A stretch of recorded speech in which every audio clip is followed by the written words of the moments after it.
at EnglishClass101.com. Welcome to EnglishClass101.com's English in 3 minutes, the fastest, easiest, and most fun way to learn English. Hi, how's it going? I'm Alicia. Nice to meet you. In this series, we're going to learn some easy ways to ask and answer common questions in English. It's really useful, and it only takes 3 minutes. In this lesson, you're going to learn new, more common ways to ask and answer the question, "How are you?" in English. You've probably learned, "How are you?"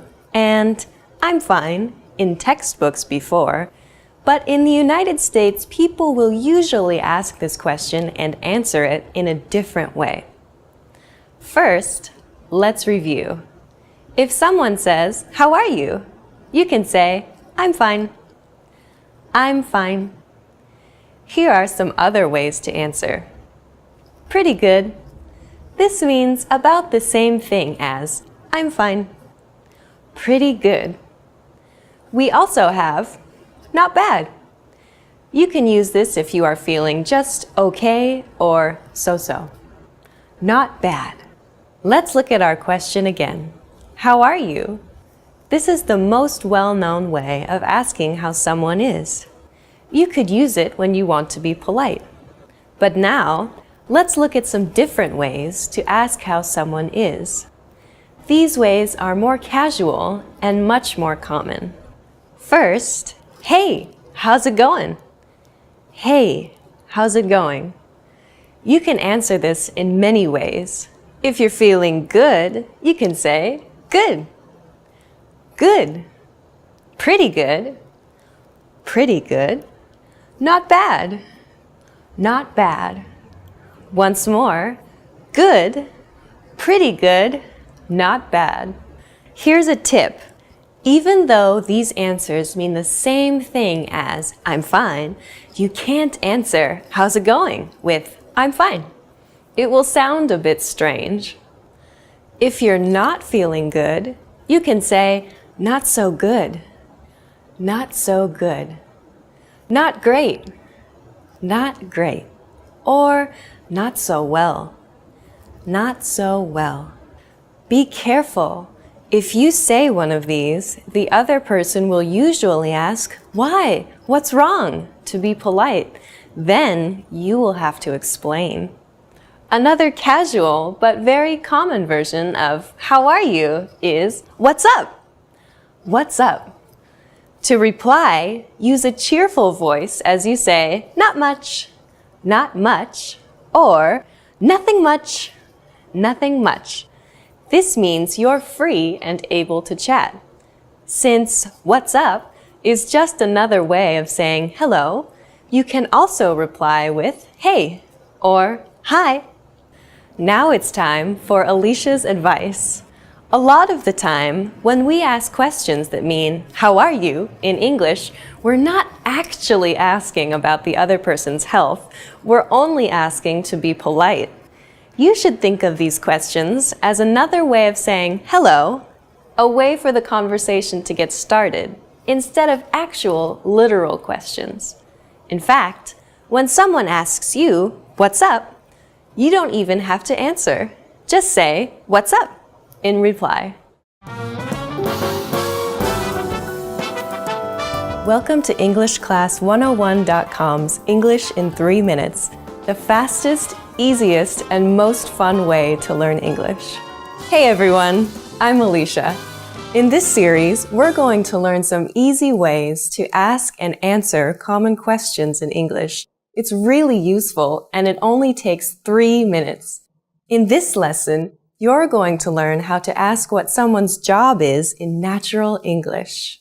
Of course, you can just say, "What is your job?" This is correct English, but it sounds too direct and awkward. Native English speakers almost never say this in a social situation. Instead, they use a different question. But before we master that, we need to compare it to a very similar question.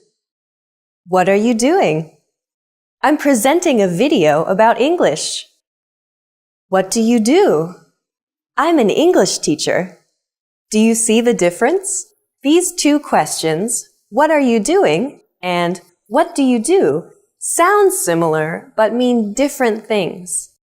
The first one is asking what you are doing right now, this minute. You answer it using an ing verb. What are you doing? I'm reading. I'm watching TV. While the second is actually a shortened version of what do you do for a living? This is how we ask, what is your job? In natural English. Let's practice this question. What do you do? What do you do? When native speakers of English ask this question, it can come out very fast and sound more like, what do you do? In order to tell it apart from, what are you doing? Just listen for the ing sound on the end of the question. If it's not there, then you're being asked what your job is.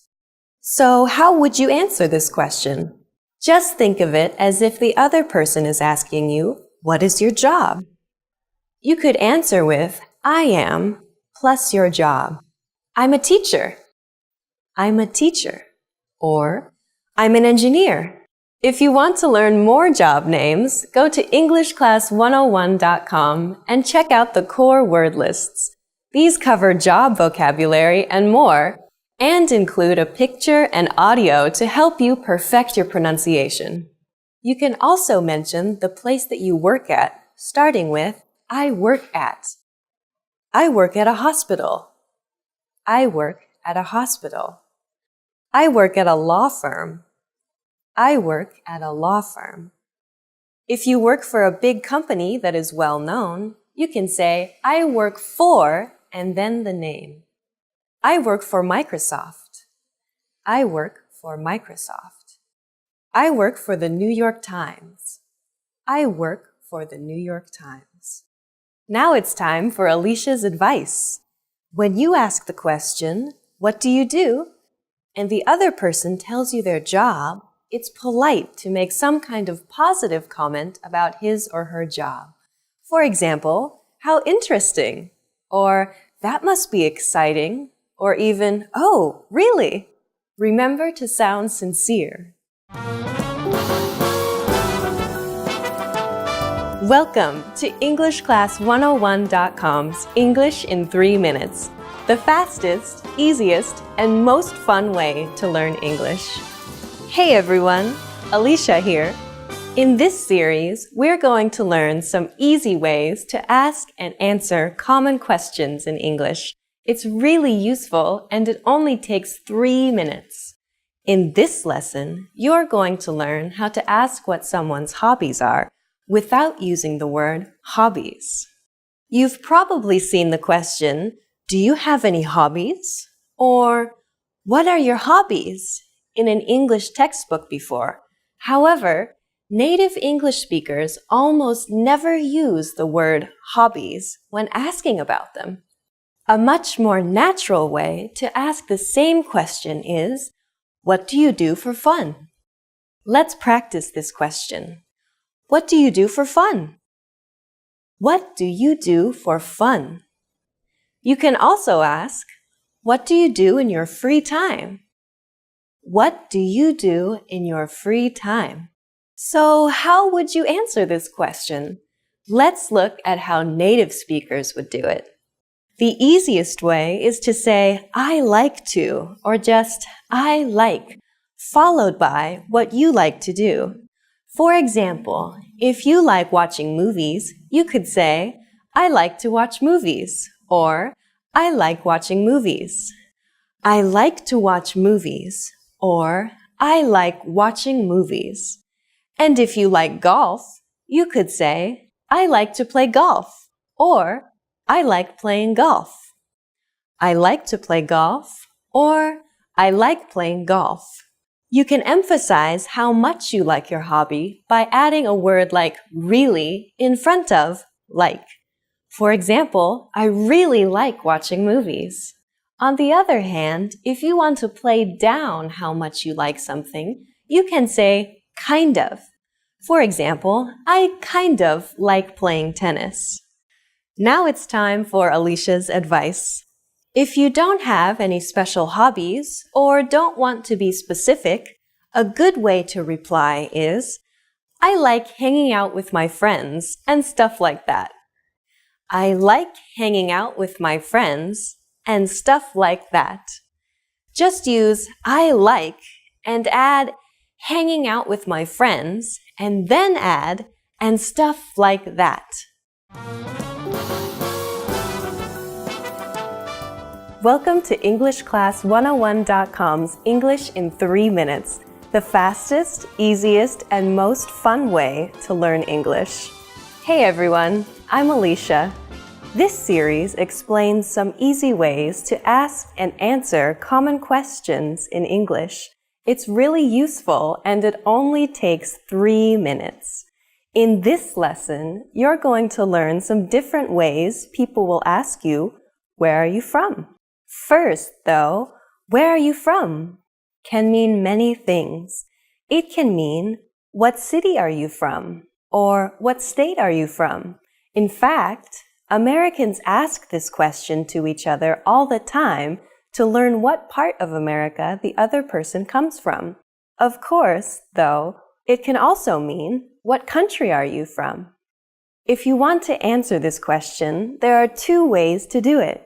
You can say, I'm plus your nationality, as in, I'm Japanese, or I'm Brazilian. Or you can say, I'm from plus the country you are from, as in, I'm from Italy, or I'm from Thailand.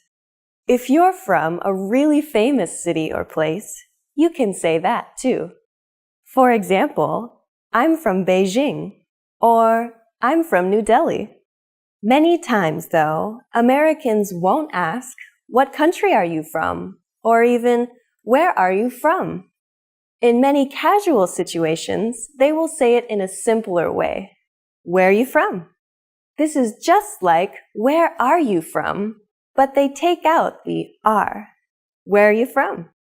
You can use this too in casual situations. Of course, in the United States, as in other parts of the world, people may be a little more indirect because they want to be polite. To do this, they might ask you if you are from the place where they meet you. For example, if you meet someone in New York, they might ask, are you from New York?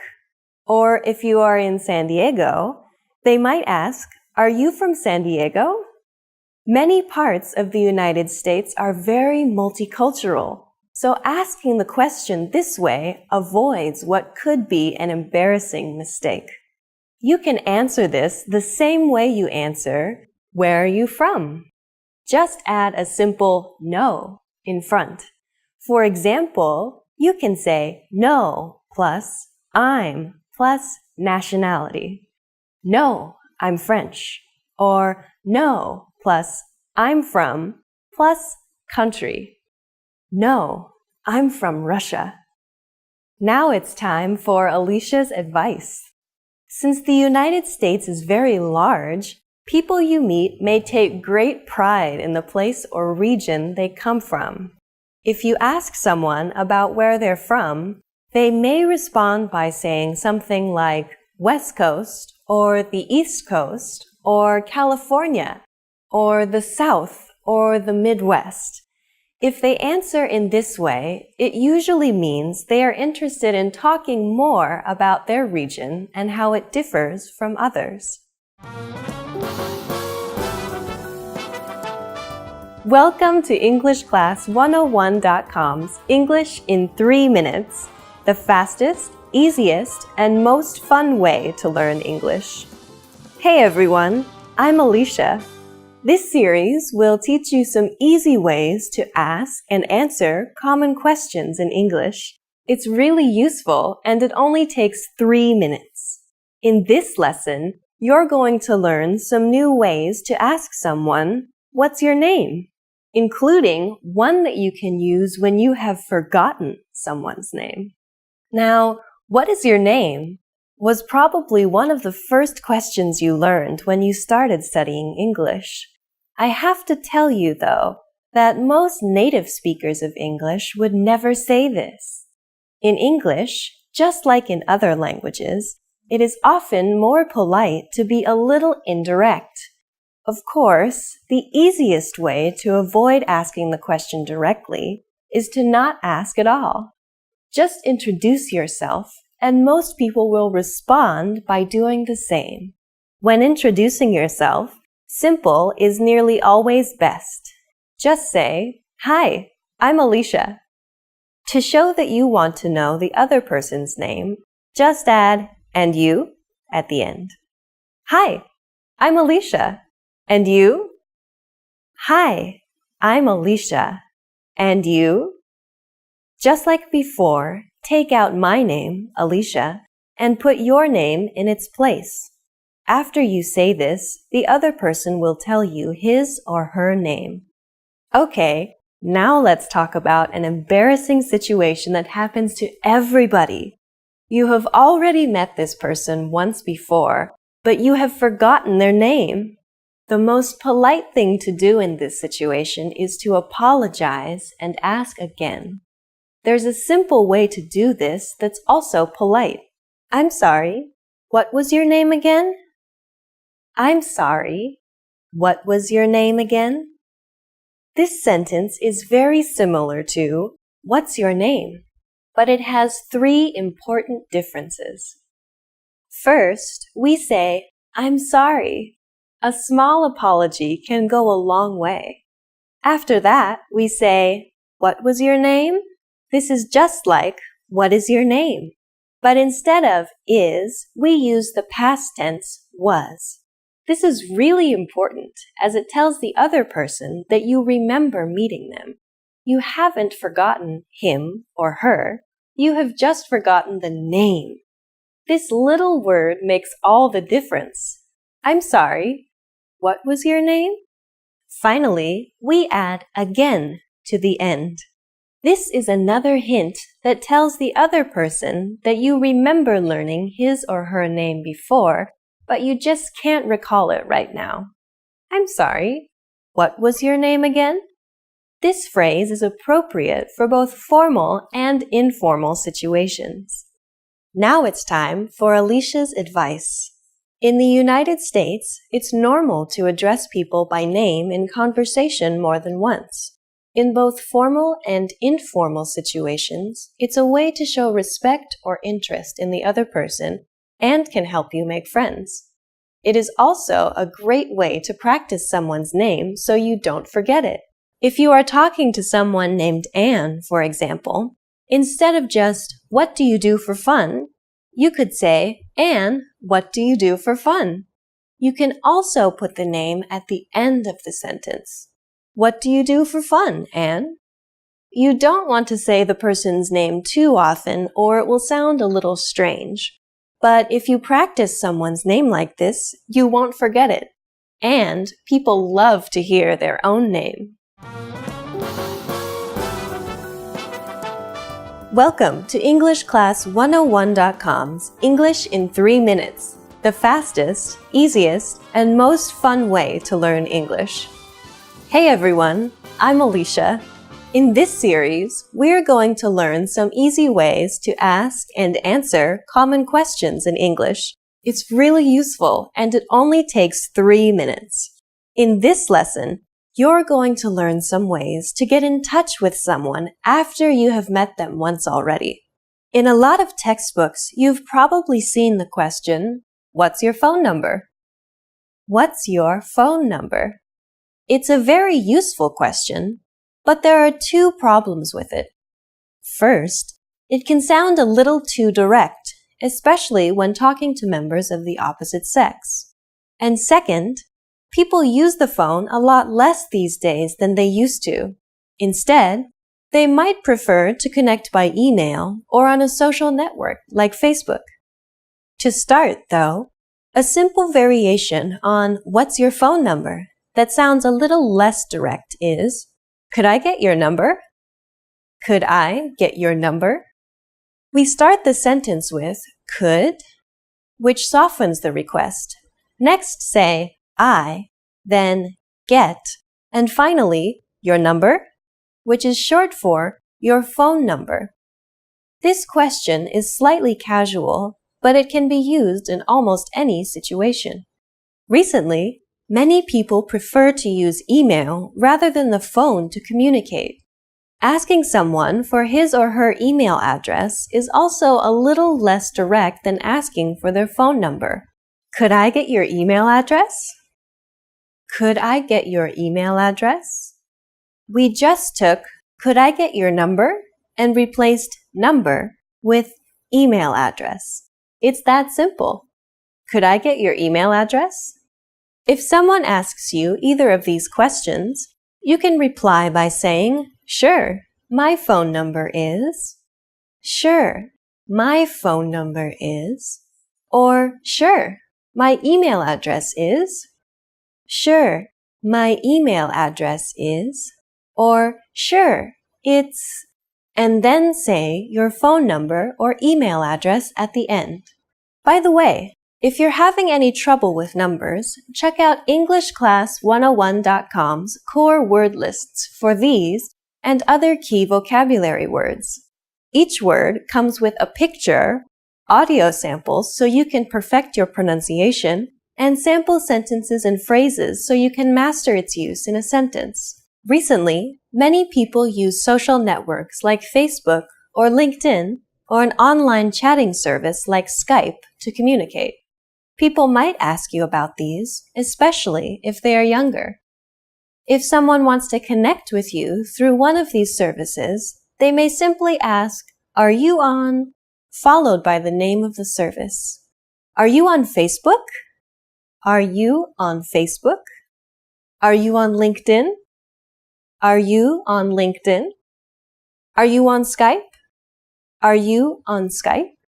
To answer, you can simply say, "Yes, I am," or "No, I'm not."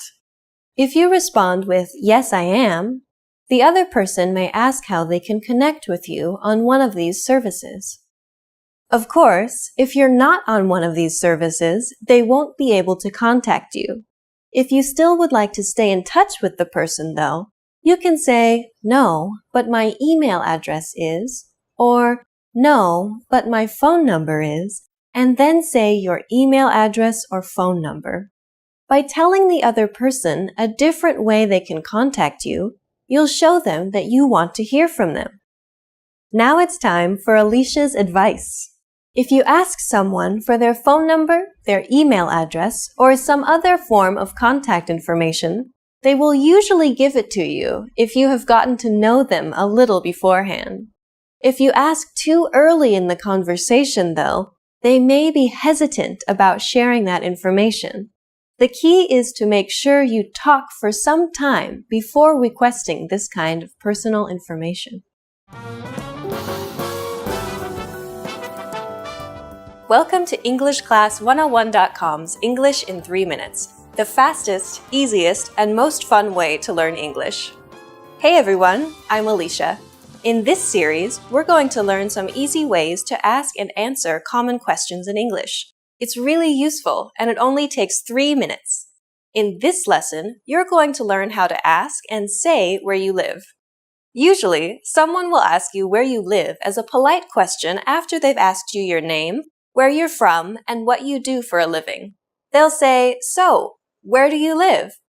This is inviting you to keep making conversation. There are lots of ways you could answer this question, but here are some of the most common. You could say, "Do you know?" and then the name of the area you live in. Do you know Twin Pines? Or you could mention a local landmark, like near the library, near the movie theater. You could also answer by telling the person what train line you live on if your city has a train network, or what station is the nearest to your house. On the Green Line, near Central Station. So as you can see, there are lots of possible ways to answer the question, "Where do you live?" Once you've told them, the other person might respond in one of the following ways. "Oh yeah, I know it. I live near there." Or maybe, "I'm afraid I don't know it." The other person is just being polite by showing interest, so you can reply by saying something like, "Oh, really?"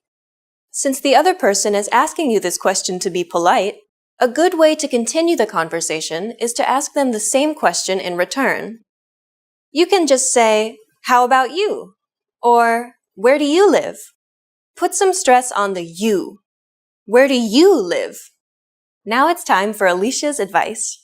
Asking where someone lives is a way to try to find something you have in common with the person you're talking to. So if you're familiar with the area the other person lives in, make some comments about it. "That's a really nice area." Or, "The park there is really pretty." Anything is fine, as long as you don't say anything negative that could be taken as offensive, like, "That area has a high crime rate." Or, "I hear that area is really dangerous." Welcome to EnglishClass101.com's English in 3 minutes, the fastest, easiest, and most fun way to learn English. Hey everyone, I'm Alicia. In this series, we're going to learn some easy ways to ask and answer common questions in English. It's really useful and it only takes 3 minutes. In this lesson, you're going to learn how to ask someone where they went to school or college. Asking someone where they went to college is a good small talk question and conversation starter. However, you have to be careful not to offend people if they didn't go to college. We'll tell you how to do this. The question is simple. If the other person is over 22, it's likely they will have left college already, so you ask using the past tense. Where did you go to college? You could also say, where did you go to school? In American English, depending on context, school often means the same as college. If the other person is British or European, however, they're more likely to say, where did you go to university? The answer to this question is really easy. All you say is, I went to university in city. I went to Southern Oregon University in Ashland. If the name of the city or town is part of the university's name, like Tokyo University or Oxford University, you can add the name of the country instead. I went to Tokyo University in Japan. Once you've heard the other person's answer, it's polite to make some kind of comment. For example, wow, that's a really famous university. Or just, oh, really? Sometimes, when you ask, where did you go to college? The other person might reply, I didn't go to college.